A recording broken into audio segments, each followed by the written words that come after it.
All right, this is the second part of the third episode of Storytime Sundays, I think. Okay, so next, our pick is All the Living and the Dead by Hayley Campbell. This is a nonfiction book from embalmers to executioners, an exploration of the people who have made death their life's work. There, you can see that now.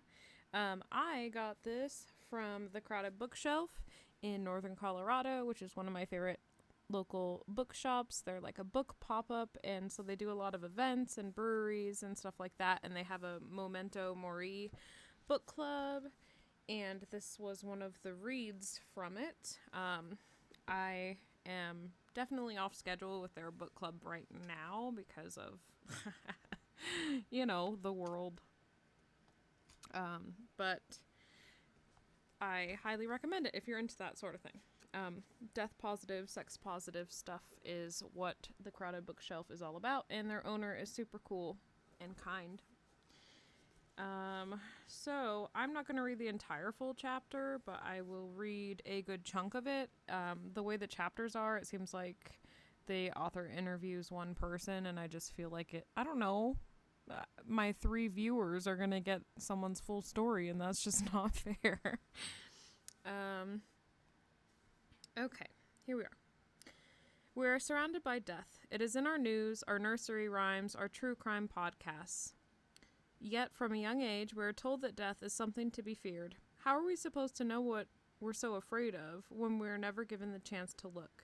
Fueled by a childhood fascination with death, journalist Hayley Campbell searches for answers in the people who make a living by working with the dead. Along the way, she encounters mass fatality investigators, embalmers, and a former executioner who is responsible for ending 62 lives. She meets grave diggers who have already dug their own graves, visits a cryonics facility in Michigan, goes for late-night Chinese with a homicide detective, and questions a man whose job it is to make crime scenes disappear. Through Campbell's incisive and candid interviews with these people who see death every day, she asks, why would someone choose this kind of life? Does it change you as a person? And are we missing something vital by letting death remain hidden? A dazzling work of cultural criticism, All the Living and the Dead weaves together reportage with memoir, history, and philosophy to offer readers a fascinating book into the psychology of Western death. So that was the blurb. Now we will go to chapter 1. Chapter 1, The Edge of Mortality, Funeral Director.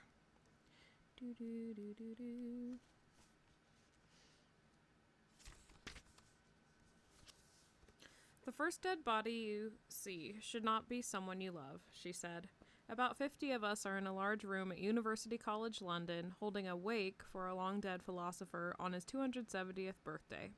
His severed head, on show for the first time in decades, is in a bell jar by the Budweisers. Down the hall, his skeleton sits in a glass box as usual, dressed in his own clothes, his gloved skeletal hand perched on his walking stick, with a wax head where his real one was supposed to go, back before the plan for preservation went wrong. Students nearby pay him as much attention as they would a piece of furniture. Between annual checks to note new stages of decrepitude, Jeremy Bentham's real head is usually locked away in a cupboard, and nobody gets to see it. Dr. Southwood Smith, executor of Bentham's will and dissector of his body, had tried to preserve it so it looked untouched, extracting the fluids by placing the head under an air pump over sulfuric acid. But the head turned purple and stayed that way. He admitted defeat and contacted a wax artist to create a fake one. Oh my gosh, I relate to this guy. While the real head was hidden. But 3 years prior to tonight's wake, a shy academic in charge of Bentham's care had shown it to me for a piece I was writing. We peered at his soft blonde eyebrows and blue glass eyes as his dried skin filled the room with the smell of beef jerky. Ooh. He told me that when Bentham was alive, he used to keep his future glass eyeballs in his pocket, getting them out at parties for a laugh. Here they were now, 186 years after his death, wedged in leathery eye sockets, looking out on a room full of people gathered to talk about society's backward attitude towards death. Bentham was an eccentric philosopher. Some of his ideas would land him in prison today, or at least get him thrown off the university campus, but he was ahead of the curve on many things. As well as being a champion of animal rights and women's rights, he believed in gay rights at a time when homosexuality was illegal, and he was one of the first to donate his body to science. He wanted to be publicly dissected by his friends, and everyone here is the kind of person who would have gone to watch. Already, we had heard from Dr. John Troyer, the director of the Center for Death and Society at the University of Bath, who talked about growing up in a funeral home, in a family where death was not taboo, another house where death was everywhere. Then, a gentle palliative care doctor encouraged us to talk about our own death before it happens, to have our wishes, however mad, in place before we go, like Bentham had done. Finally, Poppy Mardall, a funeral director in her mid-30s, stood up and told us that the first dead body you see should not be someone you love. She said that she wished she could bring school children to her mortuary to confront death before they have to. You need to be able to separate the shock of seeing death from the shock of grief, she said. She thanked us for listening and sat down, the beer bottles clinking on the table. In all of my thinking about death, I had never considered this idea, that you could deliberately separate these specific shocks to save your own heart. I wondered what it would be like now if I had met her as a child and she had shown me what I had wanted to see. I was always curious about the what dead bodies look like, but I assumed that when I saw someone dead, it would be because I had known them in life. It's not like anonymous dead bodies were easy to come by. I hadn't even been shown the one I did know, nor did I see the ones that came in the years after. More school friends, cancer, suicide, 4 grandparents, natural causes. The psychological impact of losing someone you love and confronting the physical reality of death at the same time, and the tangled mindfuck that might be, was not something I thought I could swerve. A couple of weeks after Bentham's wake, I was sitting on a wicker chair in a brightly lit room in Poppy's funeral home, an old brick gatehouse by the entrance to Lambeth Cemetery. Colorful Easter eggs filled a small bowl in the center of the table. Poppy flower decals stuck to the vast Victorian windows. Outside, snow was gathering on the sandaled feet of a stone Jesus. Lambeth Cemetery is less grand than the famous 7 that form a ring around London. Kensal Green, West Norwood, Highgate, Abney Park, Brompton, Nunhead, and Tower Hamlets, those large garden cemeteries built in the 19th century to deal with the overcrowded parish churchyards in the middle of the growing city. Unlike them, Lambeth has no extravagant mausoleums, no grand promenades, no tombs as big as houses to flaunt the wealth of its dead inhabitants. It is practical, small, unpretentious, and so is Poppy. She's easy to talk to. You can imagine her being a therapist, or a good mother. I had been so struck by what she said in her speech that I wanted to hear more. She clearly thought of her role as much more than a job. Also, as I had never seen a dead body before, in person, decapitated philosophers notwithstanding, I wondered if she might be the one to show me.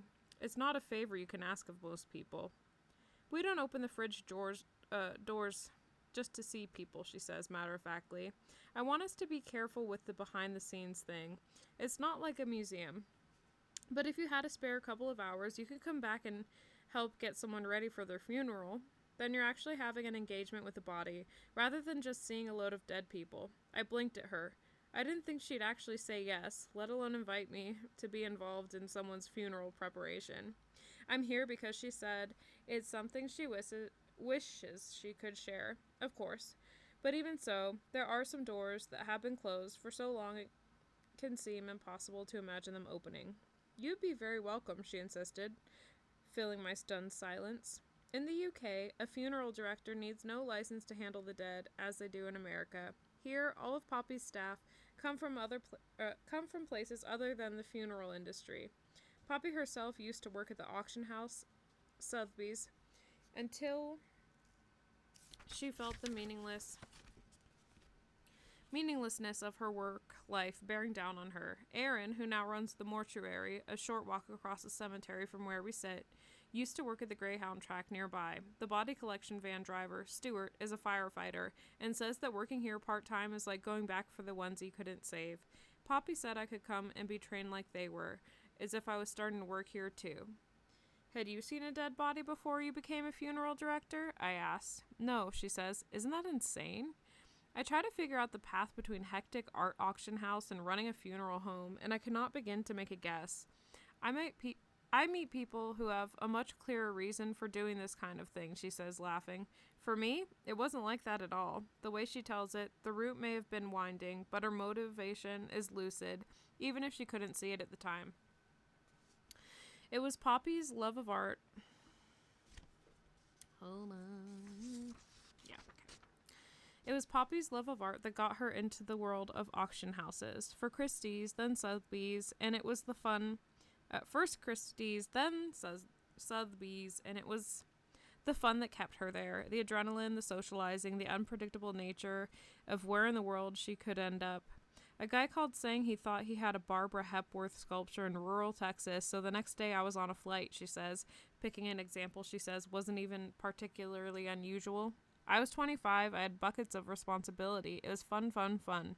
But quite quickly, I felt like there was a vacuum of meaning. Her parents, one a social worker and the other a teacher, had instilled in her an obligation to help people in need, and her job at Sotheby's was, while exciting, not fulfilling that need in herself. From a sustenance point of view, I couldn't live off selling paintings, she says. In her spare time, she became a Samaritan, volunteering to answer phones at the charity that provides emotional support to those feeling lost or suicidal. But as her job became busier, as the travel kept her further away from home, her shifts would get missed or moved. It made me very sad. I spent about 2 years just not having the answer. I was having a sort of quarter-life crisis. She knew she wanted to engage with regular people on the front line of existence, to do something that mattered, birth, love, or death. It wasn't important which, but she couldn't figure out how or what until life began to make the decision for her. The fact that everyone we love will one day die often doesn't dawn on us until something bad happens. Poppy hadn't processed it herself until both of her parents got cancer diagnoses in quick succession. Our family is super open about everything, she says. My mom was rolling condoms onto bananas when I was 5, which didn't make any sense to me. She just loved the idea of breaking taboos. But we didn't really talk about death. We'd never had that discussion, or not in a way that I understood it. I was about 27 when my dad got sick, and it was genuinely the first time I realized he was ever going to die. This realization arrived in the maelstrom? I don't know how to say that word. Of her crisis about her job. Conversations long ignored were now being had. When it was clear that both of her parents were going to survive, she saved some money, quit the art world, and went to Ghana for a break. There she got typhoid and nearly died too. Jesus Christ, I say. I know. Anyway, I was sick for 8 months, so it gave me this very long period of inactivity and a chance to think. The job I would have picked if I hadn't got typhoid would have been a lot safer. This, she says, motioning to the funeral home around us, was definitely the craziest thing on my list. Funeral directing was on the list, not only because it involves one of the big life events Poppy wanted to be a part of, but because her mother had made it clear what she did and did not want in a funeral. Researching options as her parents became sick, Poppy had seen how stuck in the past the industry was, how little room there was for personalization. The shiny black hearses and top hats, the stilted formal processions, were not right for a family like hers. Now she wanted to play a part in changing the world of death, but even she didn't know what exactly she meant by that. It wasn't until she started her training by shadowing existing funeral directors at the tail end of her own sickness, when the fatigue had lifted enough to leave the house, that she understood what she had been missing. She stood in a mortuary and saw death for the first time in all its unterrifying banality, and it struck her that she was angry. She had been forced to face the idea of death and her family and herself without ever knowing what it looked like.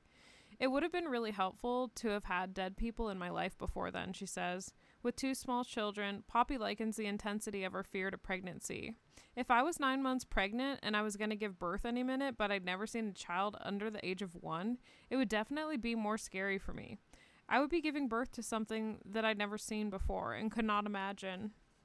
Ask about the bodies. We do imagine. The ones that aren't just pale and sleeping, the decayed, bloated corpses our minds serve up for us. They do exist. Should there ever be a limit placed on what the family can see? Suggesting people shouldn't see the body comes from a good place of care and concern, but I think it gets very patriarchal and patronizing about what people can cope with, she says. Not everyone needs to see the body, but for some it is a primal need. There was a man, years ago, who came to Poppy with a question. His brother had drowned and had been in water for a long time, long enough that every funeral home he spoke to said the body could not be viewed. The first thing he asked us was, "Would you stop me from seeing my brother?" It was a test. He was asking, "Are you on my side or are you not on my side?" It's not our role to tell people what they can and cannot do. We're not here to force a transformational experience on people who don't want it. Our role is to prepare them, to gently give them the information they need in order to make an empowered decision. You don't know them. You don't know what the right decision is. The man got to see his brother one last time.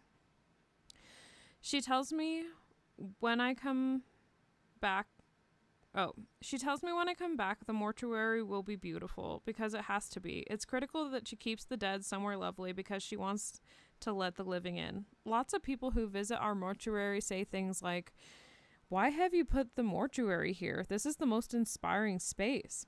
I just feel like that is the point. Back I went. The snow had long since melted. That is where I will stop, and this has been a portion of the first chapter in All the Living and the Dead by Hayley Campbell.